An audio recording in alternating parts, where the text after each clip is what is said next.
ప్రాంతాలు అమ్మాలని ప్లాన్ చేశాడు. దీనిలో భాగంగా హార్ష్ కామారెడ్డి జిల్లా జాతీయ రోడ్లపై దోపిడీలకు పాల్పడుతున్న దొంగల ముఠాను అరెస్టు చేశారు జిల్లా ఎస్పీ రాజేష్ చంద్ర.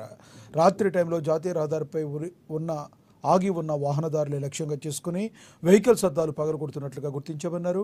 11 మంది సభ్యులున్న దొంగల ముఠాను అరెస్టు చేసి 7గురిని రిమాండ్కు తరలించినట్లుగా తెలిపారు.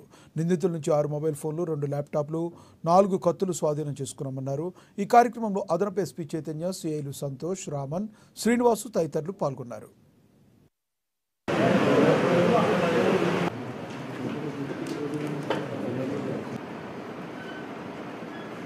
సో చాలా వరకు ఇప్పుడు మీకు డిస్ప్లేలో చూపించిన అఫెండర్స్ అందరూ కూడా చాలా వరకు టార్గెట్ చేసేది హైవే పైన పార్క్ చేసిన వెహికల్స్ పైన.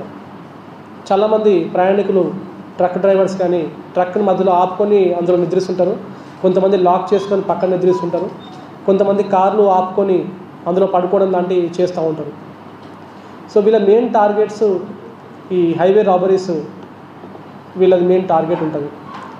వీళ్ళు గత 4-5 సంవత్సరాల నుంచి ఇదే ఎంఓతోటి ఇటువంటి వెహికల్స్ని ఐసోలేటెడ్ ఏరియాలో పార్క్ చేసిన వెహికల్స్ని టార్గెట్ చేసుకుంటూ గ్లాస్ని ఓపెన్ చేయడము, లేకపోతే బ్రేక్ చేయడము, అండ్ లోపడున్న ప్యాసింజర్స్ని కానీ ప్రయాణికుల్ని బెదిరించి వాళ్ళ దగ్గర డబ్బులు కానీ మొబైల్ ఫోన్స్ కానీ అమౌంట్ తీసుకోవడం లాంటివి గత కొన్ని సంవత్సరాలుగా ఎలాంగ్ నేషనల్ హైవే మనకి రిపోర్ట్ అయినాయి. కొన్ని రిపోర్ట్ కాలేవు కూడా. అటువంటి ఒక ఇన్సిడెంట్ మనకి నేను వచ్చిన తర్వాత 2 రిపోర్ట్ అయినాయి. మార్చిలో 1 అండ్ ఏప్రిల్ 2 ఒకటి. ఇది ఇన్సిడెంట్ రిపోర్ట్ అయిన తర్వాత ఇమీడియట్గా అందులో ఏప్రిల్ 2కి రిపోర్ట్ అయిన ఇన్సిడెంట్లో ఒక పర్సన్కి ఇంజరీ కూడా అయింది.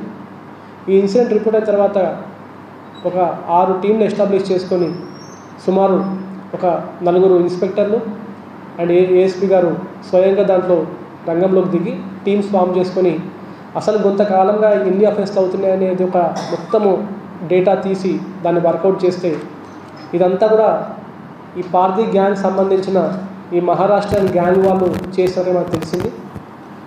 వీళ్ళని పట్టుకోవడానికి మనము ఒక టీమ్ని డిప్లాయ్ చేసుకొని వాళ్ళతో చేస్తే మళ్ళీ వాళ్ళు మన ఏరియాలో స్ట్రైక్ చేస్తుంటే వాళ్ళని పట్టుకోవడం జరిగింది.